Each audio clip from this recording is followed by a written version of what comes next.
Hi friends, Sai Satcharitra 48వ అధ్యాయంలో సద్గురుని లక్షణాలు, సేవడే, సపత్నేకర్ దంపతులు మొదలగు విషయాల గురించి చెప్పుకుందాం. ఈ అధ్యాయాన్ని ప్రారంభించినప్పుడు ఎవరో హేమత్ పంతును బాబా గురువా లేక సద్గురువా అని ప్రశ్నించారు. ఆ ప్రశ్నకు సమాధానం ఇచ్చడికే సద్గురువు లక్షణాలను హేమత్ పంత్ ఈ విధంగా వర్ణిస్తున్నారు. సద్గురుని లక్షణాలు: ఎవరు మనకు వేదాంతాలను, షట్ శాస్త్రాలను బోధిస్తారో, ఎవరు చక్రాంకితం చేసెదరో, ఎవరు ఉచ్ఛ్వాస నిశ్వాసాలను బంధిస్తారో, ఎవరు బ్రహ్మాన్ని గురించి అందంగా ఉపన్యసిస్తారో, ఎవరు భక్తులకు మంత్రోపదేశం చేసి దాన్ని పునశ్చరణం చేయమందురో, ఎవరు తమ వాక్శక్తి చే జీవిత పరమావధిని బోధించగలరో, ఎవరు స్వయముగా ఆత్మ సాక్షాత్కారం పొందలేరో అట్టివారు సద్గురువులు కారు. ఎవరైతే చక్కని సంభాషణల వల్ల మనకు ఇహపర సుఖములందు విరక్తి కలుగు చేస్తారో, ఎవరు ఆత్మ సాక్షాత్కారమందు మనకు అభిరుచి కలుగునట్లు చేస్తారో, ఎవరైతే ఆత్మ సాక్షాత్కార విషయాన్న పుస్తక జ్ఞానమే కాక ఆచరణ యందు అనుభవం కూడా పొంది ఉన్నారో అట్టివారు సద్గురువులు. ఆత్మ సాక్షాత్కారాన్ని స్వయముగా పొందని గురువు దానిని శిష్యులకి ఏ విధంగా ప్రసాదించగలరు? సద్గురువు స్వప్నమందైన శిష్యుల నుండి సేవను కానీ ప్రతిఫలం కానీ ఆశించడు. దానికి బదులుగా శిష్యులకు సేవ చేయ తలస్తాడు. తాను గొప్పవాడినని, తన శిష్యుడు తక్కువవాడని భావించడు. సద్గురువు తన శిష్యుని కొడుకు వలె ప్రేమించటేగాక తనతో సరి సమానముగా చూస్తారు, పరబ్రహ్మ స్వరూపముగా చూస్తారు. సద్గురుని ముఖ్య లక్షణం ఏమంటే వారు శాంతానికి ఉనికిపట్టు. వారెన్నడూ చాపల్యము గాని చికాకు గాని చెందరు. తమ పాండిత్యానికి వారు గర్వించరు. ధనవంతులు, పేదలు, ఘనులు, నీచులు వారికి సమానమే.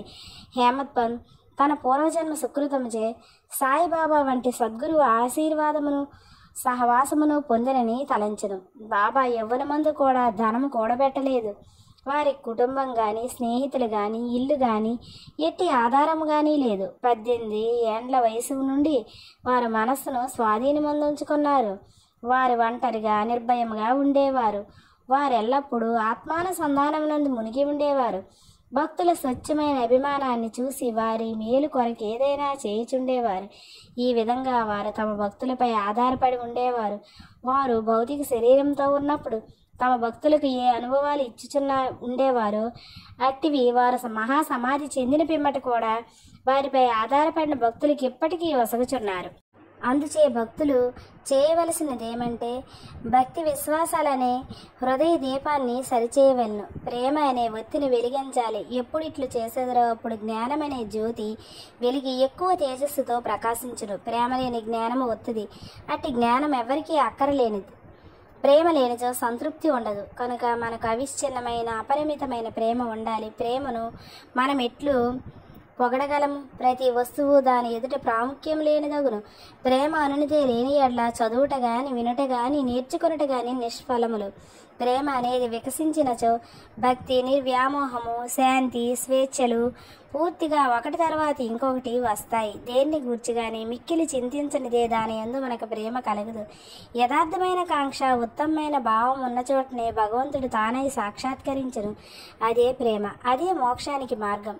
ఈ అధ్యాయంలో చెప్పవలసిన ముఖ్య కథను పరిశీలించడం. స్వచ్ఛమైన మనస్సుతో ఎవరైనా నిజమైన యోగీశ్వరుని వద్దకు పోయి వారి పాదాలపై పడినచో తొట్టతకు అతడు రక్షించబడును. ఈ విషయము దిగువ కథల వలన విసిదపడును. సేవడే షోలాపూర్ జిల్లా అక్కల్కోట్ నివాసి సపత్నేకర్ న్యాయ పరీక్షకు చదువుచున్నాడు. తోటి విద్యార్థి సేవడే అతనితో చేరాడు. ఇతర విద్యార్థులు కూడా గుమికూడి తమ పాఠాల జ్ఞానము సరిగ్గా ఉన్నది లేనిది చూసుకొనుచున్నారు. ప్రశ్నోత్తరముల వలన సేవడేకి ఏమీ రానట్లు తోచింది. తక్కిన విద్యార్థులు అతన్ని వెక్కిరించారు. అతడు పరీక్షకు సరిగ్గా చదవలేకపోయినను తన యందు సాయిబాబా కృప ఉండటం వల్ల ఉత్తీర్ణుడను అవుతానని చెప్పాడు. అందుకు సపత్నేకర్ ఆశ్చర్యపడ్డాడు. సాయిబాబా ఎవరు? వారిని ఎలా అంత పొగుడుచున్నావని అడిగాడు. అందువల్ల సేవడే ఇలా చెప్పాడు. షిరిడీ మసీదులో ఒక ఫకీరు కలరు. వారు గొప్ప సత్పురుషులు, యోగులు. ఇతరులన్నను వారు అమోఘమైన వారు. పూర్వజన్మ సుకృతం ఉన్నా కానీ మనం వారిని దర్శించలేము. నేను పూర్తిగా వారిని నమ్మి ఉన్నాను. పలుకున్నది ఎన్నడూ అసత్యము కానేరదు. నేను పరీక్షలో తప్పక ఉత్తీర్ణులను అవుతానని వారు నన్ను ఆశీర్వదించారు కనుక వారి కృపచే తప్పక చివరి పరీక్ష యందు ఉత్తీర్ణుడిని అయిదను అన్నాడు. సపత్నేకర్ తన స్నేహితుని ధైర్యానికి నవ్వాడు. వారిని బాబాను కూడా వెక్కిరించాడు. సపత్నేకర్ దంపతులు. సపత్నేకర్ న్యాయ పరీక్షల్లో ఉత్తీర్ణుడయ్యాడు. అక్కల్కోటలో వృత్తిని ప్రారంభించి అచట న్యాయవాది అయ్యాడు. 10 సంవత్సరముల పిమ్మట అనగా 1913లో వానికి గల ఒకే కుమారుడు గొంతు వ్యాధితో చనిపోయాడు. అందువలన అతని మనస్సు వికలమైంది. పండరీపురం, గానుగాపురం మొదలగు పుణ్యక్షేత్రాలకు యాత్రార్థం పోయి శాంతి పొందవలని అనుకున్నాడు. కానీ అతనికి శాంతి లభించలేదు. వేదాంతం చదివాడు కానీ అది కూడా సహాయపడలేదు. అందులో సేవడే మాటలు అతనికి బాబా యందు గల భక్తి నెప్తికి వచ్చింది. కాబట్టి తాను కూడా షిరిడీకి పోయి శ్రీ సాయిని చూడవాలని అనుకున్నాడు. అతడు తన సోదరుడు పండితరావుతో షిరిడీకి వెళ్ళాడు. దూరం నుండి ఆ బాబా దర్శనం చేసి సంతోషించాడు. గొప్ప భక్తితో బాబా వద్దకేగి ఒక టెంకాయ అక్కడ పెట్టి బాబా పాదాలకు సాష్టాంగ నమస్కారం చేశాడు. బయటకు పొమ్ము అని బాబా అరిచారు. సపత్నేకర్ తల ఉంచుకొని కొంచెం వెనుకకు జరిగి అక్కడ కూర్చున్నాడు. బాబా కటాక్షం పొందుటకు ఎవరి సలహా అయినా తీసుకుంటకు యత్నించాడు. కొందరు బాలా షింపి పేరు చెప్పారు. అతని వద్దకు పోయి సహాయాన్ని కోరాడు. వారు బాబా ఫోటోలను కొని బాబా వద్దకు మసీదుకి వెళ్ళారు. బాలా షింపి ఒక ఫోటోను బాబా చేతిలో పెట్టి అది ఎవరిదని అడిగారు. దాన్ని ప్రేమించి వారిదని బాబా చెప్పుతూ సపత్నేకర్ వైపు చూపించాడు. బాబా నవ్వగా అచ్చటి వారందరూ నవ్వారు. బాలా ఆ నవ్వు యొక్క ప్రాముఖ్యమైన ఏమని బాబాని అడుగుచూ సపత్నేకర్ దగ్గరకు జరిగి బాబా దర్శనం చేయమన్నారు. సపత్నేకర్ బాబా పాదాలకు నమస్కరించగా బాబా తిరిగి వెడలు పొమ్మని అరిచారు. సపత్నేకర్కి ఏం చేయాలో తోచలేదు. అన్నదమ్ములిద్దరూ చేతులు జోడించుకొని బాబా ముందు కూర్చున్నారు. మసీదు ఖాళీ చేయమని బాబా సపత్నేకర్ని ఆజ్ఞాపించారు. ఇద్దరు విచారంతో నిరాశ చెందారు. బాబా ఆజ్ఞను పాటించవలసి ఉండటచే సపత్నేకర్ షిరిడీ విడవలసి వచ్చింది. ఇంకొకసారి వచ్చినప్పుడు ఎప్పుడైనా దర్శనం ఇవ్వాలని అతడు బాబాను వేడాడు. సపత్నేకర్ భార్య. 1 సంవత్సరం గడిచింది కానీ అతని మనస్సు శాంతి పొందలేదు. అతడు గానుగాపురం వెళ్ళాడు కానీ అశాంతి హెచ్చింది. విశ్రాంతికై మాడేగాం వెళ్ళాడు. తుదకు కాశీ వెళ్ళడానికి నిశ్చయించుకున్నాడు. బయలుదేరడానికి 2 దినాలకు ముందు అతని భార్యకు ఒక స్వప్న దృశ్యం కనిపించింది. స్వప్నంలో ఆమె నీళ్ల కొరకు కొండ పట్టుకొని లకడ్షా బావికి పోవచున్నది.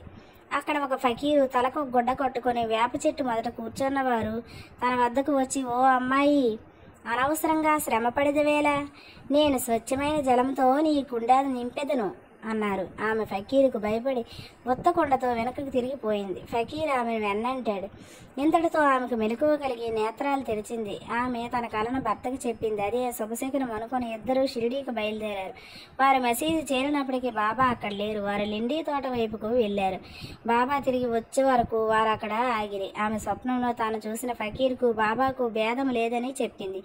ఆమె మిగిలిన భక్తితో బాబాకు సమష్టాంగ నమస్కారం చేసి బాబాను చూచుచూ అక్కడనే కూర్చుంది. ఆమె అనుకువ చూసి సంతోషించి బాబా తన మామూలు పద్ధతిలో ఒక కథ చెప్పుడుకు మొదలు పెట్టారు. నా చేతులు, ఒత్తి కడుపు, నడుము చాలా రోజుల నుండి నొప్పి పెట్టుచున్నవి.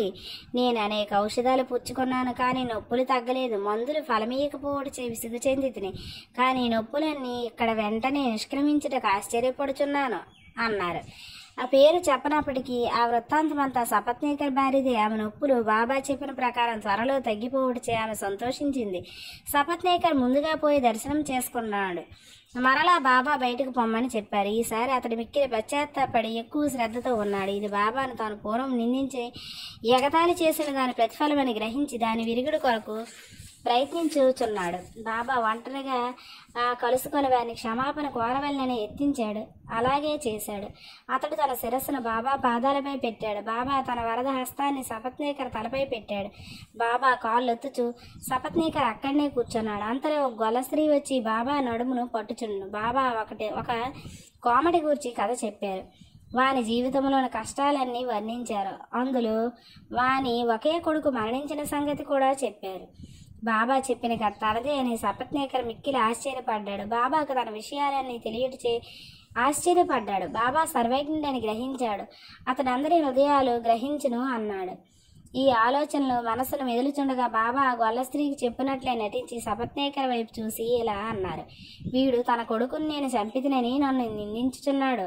నేను లోకుల బిడ్డలను చంపెదనా? ఇతడు మసీదునకు వచ్చి ఏడ్చుచున్నాడేలా? అదే బిడ్డను వీని భార్య గర్భంలోకి మరలా తెచ్చెదను. ఈ మాటలతో బాబా అతని తలపై హస్తముంచి ఓదార్చి ఇలా అన్నారు: ఈ పాదములు ముదిసలివి, పవిత్రమైనవి. ఇక నీ కష్టాలు తీరిపోయినవి. నాయందే నమ్మకముంచుము, నీ మనోభీష్టాలు నెరవేరును. సపత్నీకర్ మైమరిచాడు. బాబా పాదాలను కన్నీటితో తడిపాడు. తర్వాత తన బసకు పోయాడు. సపత్నేకర్ పూజా సామాగ్రి సమకూర్చుకుని నైవేద్యంతో మసీదుకు భార్యతో పోయి ప్రతిరోజు బాబాకు సమర్పించి వారి వద్ద ప్రసాదం పుచ్చుకొనుచుండేవాడు. ప్రజలు మసీదులో గుమిగూడి ఉండేవారు. సపత్నేకర్ మాటి మాటికి నమస్కరించుండేవాడు. ప్రేమ వినయాలతో ఒక్కసారి నమస్కరించిన చాలనని బాబా చెప్పారు. ఆనాడు రాత్రి సపత్నేకర్ బాబా చావడి ఉత్సవాన్ని చూశాడు. అందులో బాబా పాండురంగని వలె ప్రకాశించారు. ఆ మరుసటి దినం ఇంటికి పోయినప్పుడు బాబాకు మొదట ₹1 దక్షిణ ఇచ్చి తిరిగి అడిగినచో ₹2 లేదనక ఇవ్వవచ్చునని సపత్నేకర్ అనుకున్నాడు. మసీదుకు పోయి ₹1 దక్షిణ ఇవ్వగా బాబా ఇంకొక ₹1 అడిగారు. బాబా వారిని ఆశీర్వదించి ఇలా అన్నారు: టెంకాయని తీసుకును, నీ భార్య చీరకొంగులో పెట్టుము, హాయిగా పొమ్ము, మనస్సునందు ఎట్టు ఆందోళన ఉంచకము. అతడు అట్లే చేశాడు. 1 సంవత్సరంలో కొడుకు పుట్టాడు. 8 మాసాల శిశువుతో భార్యాభర్తలు షిరిడీకి వచ్చి ఆ శిశువును బాబా పాదాలపై పెట్టి ప్రార్థించారు. ఓ సాయి, నీ బాకీ ఎట్లు తీర్చుకొనగలమో మాకు తోచకున్నది కనుక మీకు సాష్టాంగ నమస్కారం చేయుచుంటేమి. నిస్సహాయన ఒకటి మమ్ము ఉద్ధరించవలసింది. ఇక మీదట మేము మీ పాదాలనే ఆశ్రయించదముగాక. అనేక ఆలోచనలు, సంగతులు స్వప్నావస్థలోను జాగ్రత్తావస్థలోను మమ్మల్ని బాధించను. మా మనస్సులను నీ భజన వైపు మరల్చి మమ్మల్ని రక్షించుము. ఆ దంపతులు తమ కుమారునకు మురళీధర్ అని పేరు పెట్టారు. తర్వాత భాస్కర్, దినకర్ అని 2 జన్మించారు. బాబా మాటలు వృధా పోవని సపత్నేకర్ దంపతులు గ్రహించారు. అవి అక్షరాలా జరుగునని కూడా నమ్మారు. 48వ అధ్యాయం ఇంతటితో పూర్తయింది. అయితే ఫ్రెండ్స్, నా వీడియో కనుక మీకు నచ్చినట్లయితే లైక్ చేయండి, షేర్ చేయండి, నా ఛానల్ని సబ్స్క్రైబ్ చేసుకోండి. Thank you friends.